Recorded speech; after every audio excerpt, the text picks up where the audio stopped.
and talk about what you've seen from Texas on film and kind of the challenges of, I mean, you guys get one full day of prep here before heading on the road. Yeah, I was just really impressed by their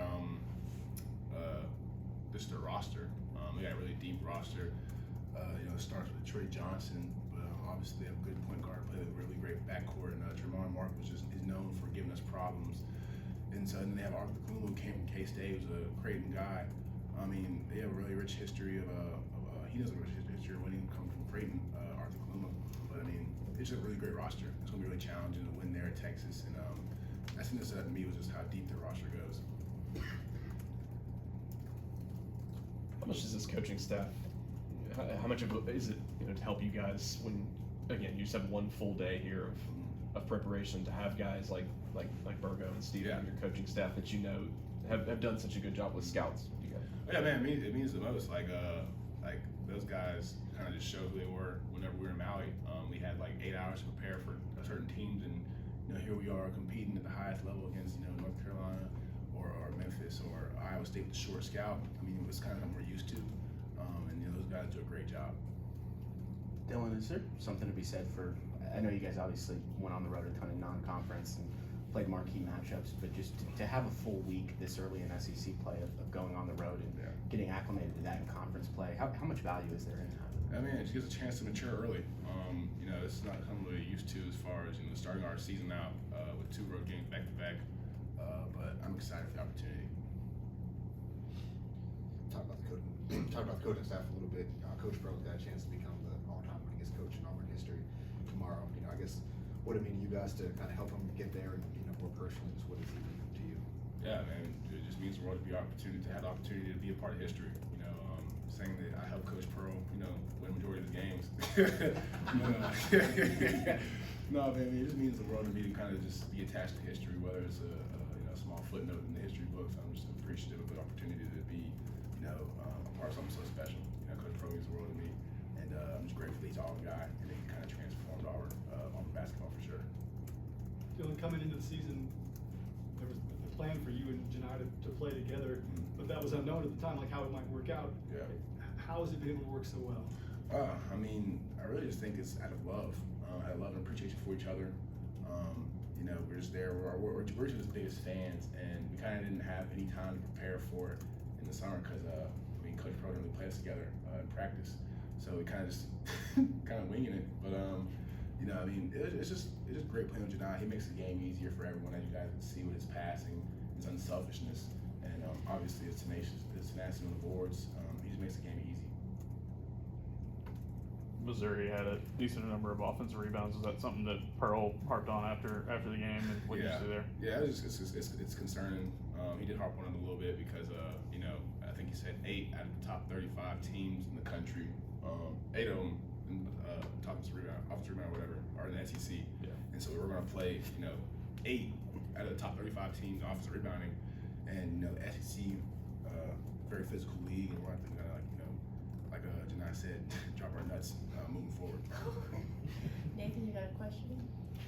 I asked a couple of the other guys about y'all's celebration that you've been doing, the Call God one. I mean, talk about what that means to you, kind of how that came about, and how you've been enjoying that. Yeah, originally I wasn't really a part of it. I didn't get the invite for the Call God thing. To see everybody, Did you check all your messages? Are you sure? I mean, literally. I mean, it happened with the strength coach and Caleb, and then he passed it on to we call them the Aura Gang. It's Tahad, Miles, my younger brother Drake, and Janai, and they all dress up before games. And those guys are their own little. They're not a clique at all, but they're very funny guys. They're very funny groups. They're the Aura Gang. Then we have Strong Gang, which is me and Cheney. We had Turtle and Simo, but they quit on us. So but we push most weights in weight room. That's our Strong Gang. But anyways, I didn't get the invite for the Call God thing, but it's unique to see guys use a platform to glorify God, especially with a small gesture like that, and how it's impacted so many kids, really in the country. The Lord's given us a platform to glorify Him, and I'm just grateful that we're using the opportunity to put that message forward rather than harp on our own successes.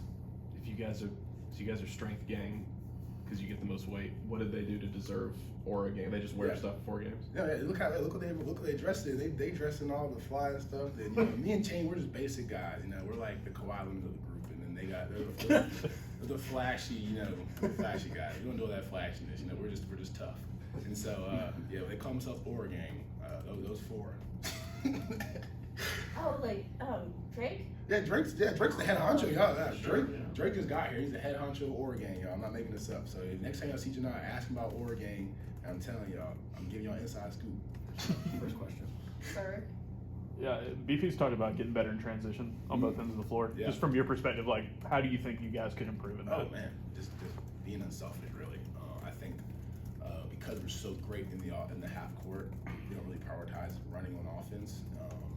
We're gonna play some pretty physical teams moving forward who are really good in the half court. We're gonna try to find our advantages early in transition. So, I mean, I think we could take smarter shots in transition, but I think it really just boils down on me personally, running the floor and kind of getting those lanes open for guys and giving them the confidence that if they're gonna miss, I'm gonna get the offensive rebound. So I think it starts with the front court guys running the floor first, and then I think that'll set the tone for everybody else to, all right, we can just kind of be free and just do whatever because we know that I have their back, or Cheney has their back, Coach and I has their back. Dylan, Texas is really good at transition, really fast, and they're smart about it. For a post guy like you, how do you affect your game? How do you change your game to kind of get that? Man, it's gonna take no more unselfishness. Just my rotation, short rotations, just running back and making sure I'm seeing the ball. And they have really electric front court, which I'm excited about seeing. But all five guys have to be back. I have to guard the point guard with just my eye, just seeing them because they're just so fast in transition. So it has to take a different level of focus for me, for sure. Speaking of guarding point guards, because you can guard 1 through 5, you get switched up against shorter guys. What do you like about that challenge because they see you and they think, oh, I can take this guy. I have a saying, I put it on film. I like to give myself an opportunity to play the next level in the NBA and show I can guard the best guards in the country. Just differentiate myself. And just get the opportunity to kind of do that. And so I've always taken that challenge, with I guess with excitement. Playing with Sharif in high school, we used to play one all the time, so he kind of prepared me for this.